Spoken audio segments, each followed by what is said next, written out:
Teman-teman, hari ini Jaki akan bercerita tentang surat Al-Alaq ayat 3 sampai ayat 5 ya?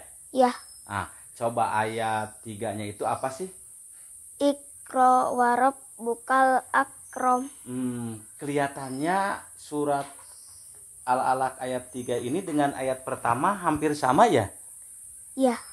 Nah, coba Jaki, menurut Quraisy Shihab, perintah membaca pada ayat pertama dengan perintah membaca pada ayat ketiga, apa sih bedanya? Perbedaan ayat pertama adalah fokusnya kepada niat. Perbedaan ayat ketiga adalah fokusnya kepada akibat. Jadi kalau ayat pertama itu fokusnya niat, kalau ayat ketiga itu fokusnya ke akibat. Ya. Oh, berarti niat membaca itu harus karena Allah, itu ayat pertama. Akibat dari membaca itu di ketiga gitu. Ya. Nah, akibat membaca itu kan dikaitkan dengan akrom. Akrom itu apa sih? Mulia. Mulia. Nah, Allah itu akrom, maha mulia ya. Ya. Nah, berarti kalau malaikat apa?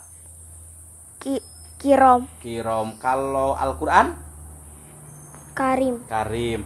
Kalau Jaki suatu waktu berada di dekat bangkai, Jaki akan terbawa apa? Bau.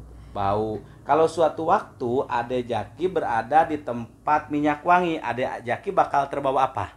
Wangi. Nah, sekarang kan Allah maha mulia, malaikat mulia, Quran mulia. Berarti kalau Ade rajin membaca bakal terbawa apa?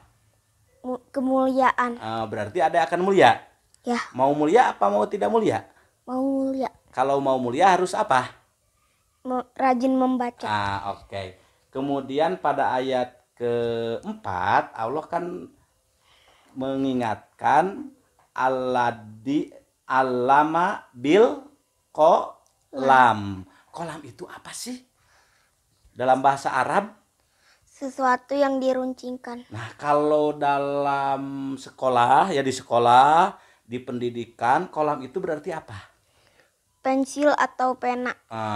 Pena itu untuk apa? Menulis. Menulis. Ada Jaki punya ide enggak? Punya. Kalau ide Jaki akan dibaca orang enggak kalau tidak dituliskan? Tidak akan. Tidak akan. Nah, sekarang Jaki, kalau Jaki punya daging supaya awet, dagingnya harus dikemanain? Dikekulkasin. Kalau tempe? Dikekulkasin. Kalau punya ketimun supaya awet? Dikekulkasin. Kalau punya ide, gagasan, dikekulkasin supaya awet? Bukan. Digimanain atuh? Ditulis. Ditulis. Berarti kita harus rajin apa? Rajin membaca Dan menulis.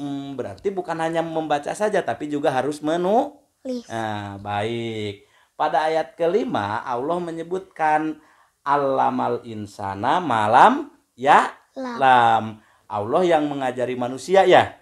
Ya. Berarti guru manusia itu siapa sih? Allah. Nah, Allah itu mengajari manusia dengan berapa cara? 2. Apa saja? Yang pertama wahyu. Yang kedua alam cipta. Alam cipta. Berarti kalau melalui wahyu kita tahunya dari nabi ya? Ya. Nah, kalau misalnya Jaki dulu nih, tahu ayam kapan sih? Dari kecil. Dari kecil. Setelah melihat ayam apa sebelum melihat ayam? Setelah. Jadi kalau Jaki tahu ayam terus ayamnya tidak ada, bakal tahu nggak? Tidak. Jaki tahu gunung dari mana? Dari kecil. Dari kecil sejak melihat gunung? Ya. Kalau gunungnya tidak ada? Tidak akan tahu. Berarti siapa yang menciptakan ayam, sungai, gunung, laut? Allah. Berarti Allah mengajari melalui ciptaannya gitu? Ya. Berarti kalau begitu kita harus apa sih kepada Allah? Bersyukur. Baik Jaki, terima kasih atas informasinya. Mudah-mudahan manfaat bagi teman-teman semua. Assalamualaikum warahmatullahi wabarakatuh.